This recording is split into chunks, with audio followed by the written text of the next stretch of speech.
Hi, നമ്മുടെ കാവ് പറഞ്ഞു കാവിന് grill fish വേണമെന്ന്. അവിടെ ഞങ്ങളിന്ന് ഗ്രിൽ ഫിഷ് ട്രൈ ചെയ്യണം കേട്ടോ. നമ്മളിപ്പം ഫിഷ് മസാല എല്ലാം തേച്ച് പിടിപ്പിച്ചിട്ടുണ്ട്.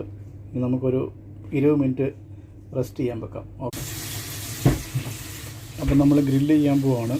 ഗ്രില്ല് ചെയ്യാൻ എടുത്ത് വെച്ചു. അപ്പോൾ ഇത് ചെറുതായതുകൊണ്ട് ഓരോന്നോരോന്ന് വെച്ചാണ് ചെയ്യുന്നത്.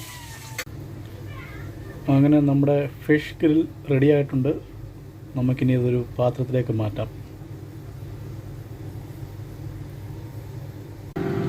അങ്ങനെ നമ്മുടെ മിക്സ് ഗ്രിൽ റെഡി ആയിട്ടുണ്ട്.